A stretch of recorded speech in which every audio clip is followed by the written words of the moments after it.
Bonjour tout le monde et bienvenue pour nos prévisions tarologiques pour la semaine du lundi le 14 à ce dimanche le 20 août 2017.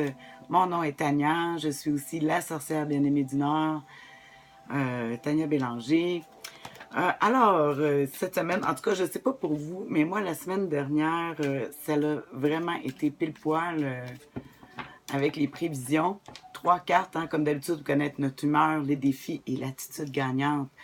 Euh, la semaine passée, on avait les chevaliers de denier, puis qui disaient comme quoi qu'on voulait sécuriser, se placer dans la vie. En tout cas, pour moi, ça a été vraiment ça.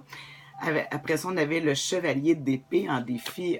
Moi, en tout cas, j'ai rencontré des gens qui n'avaient pas la même opinion, l'esprit plus froid, plus dur. Alors, j'ai vécu avec ça. Il y a aussi avec des problèmes de santé, mais oui, c'était ma fête, ma semaine de fête la semaine dernière, et en même temps, sans que ça paraisse, j'ai eu beaucoup de plaisir, mais je me suis battue avec des nausées. En tout cas, j'avais des petits problèmes de santé. Rien de grave, juste un petit peu intolérant, mais j'ai fait le conseil du tarot qui disait d'accepter la lutte, de se battre. Alors, malgré ma santé, qui me donnait pas le goût de sortir puis de faire des choses pour ma fête, je l'ai fait quand même. Euh, avoir mal à la maison, à la tête ou à l'extérieur, c'est la même chose. Hein? Alors bon, sur ce, je sais pas si vous, ça vous a touché, en tout cas, vous me direz ça. Là, cette semaine, c'est une nouvelle semaine.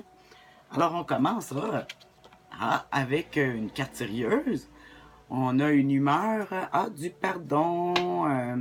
Parce que c'est l'hiérophante, le pape, on parle de... Parce que lui, il fait le signe du pardon en regardant vers l'avant. Alors, ça peut dire c'est ça. Puis c'est une carte aussi qui parle d'union, d'officialisation. Euh, on essaie les spécialisations aussi. On peut soit avoir le goût de rencontrer des gens qui sont spécialistes ou soi-même de développer nos spécialités, notre spécialisation.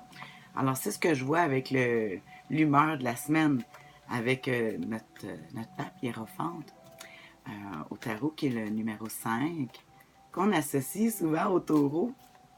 Alors, je vais regarder c'est quoi le défi avec le pape.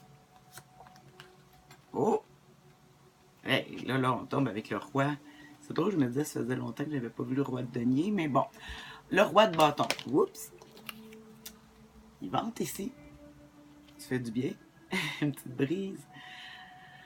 Alors, on voit que l'hiérophante, le pape, il a de la misère à rester debout à cause du roi de bâton.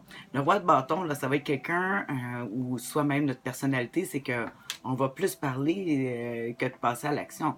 Le roi de bâton, comment je dirais ça? Si ça aurait été une reine de bâton, elle va être plus l'actif. Tandis que le roi de bâton, lui, il aime bien dire que... Il aime bien montrer que c'est lui le boss.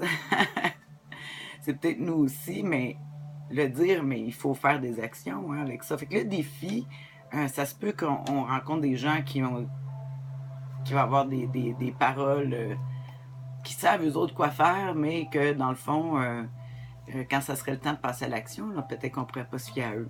En tout cas, je regarderai toujours dans mes livres euh, pour mettre la définition. Là, je vais vous mettre ça accompagné avec le tirage. Mais le roi de bâton, ouais, si je dirais son défaut à lui, là, c'est que il parle trop puis il bouge pas assez.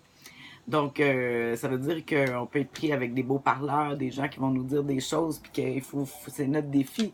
Parce que nous autres, là, ici, avec l'hiérophante, le pape, on a une humeur très sérieuse, là. Puis il y a du monde qui, eux autres, sont moins sérieux. C'est plus en verbe, leurs idées qu'en action. Alors, on va regarder l'attitude gagnante observée, là, cette semaine avec ses... Oh! Très sage. C'est bizarre, hein? Je vais dire sage. Ça a l'air d'une carte négative, le 2 d'épée, qui dit que, ben, avant de passer à l'action, puis tout ça, ben, on doit se retenir. On est comme dans des impasses par rapport à ce qu'on veut et par rapport peut-être à l'entourage ou nos actions, ou en tout cas, c'est peut-être pas possible pour cette semaine. Alors, cette semaine, on dit, si on ne veut pas blesser personne, des proches, des gens qu'on aime, parce que les deux d'épée, on parle de deux idées, puis la personne, elle a un bandeau qui dit sur ses yeux, en voulant dire s'empêcher de faire des actions pour ne pas briser une alliance. Hein. Je trouve que ça ressemble à une alliance. Voyons, son bandeau sur les yeux. Bon, alors sur ça a été 5 minutes. J'ai fait un grand message. C'est vrai que j'ai fait un petit retour sur la semaine passée. En tout cas, de toute façon, je vous souhaite une bonne semaine. Vous pouvez m'écrire vos commentaires. J'aime ça, voir aussi, vous, comment que ça vous affecte. En tout cas, moi, ça m'aide toujours. Et cette semaine, ouais, je vais plus réfléchir avant d'agir pour pas blesser personne. Parce que des fois, je dis des choses, ça a l'air qui blessent des gens. Je vais m'abstenir. Alors sur ça, bonne semaine tout le monde. Bye.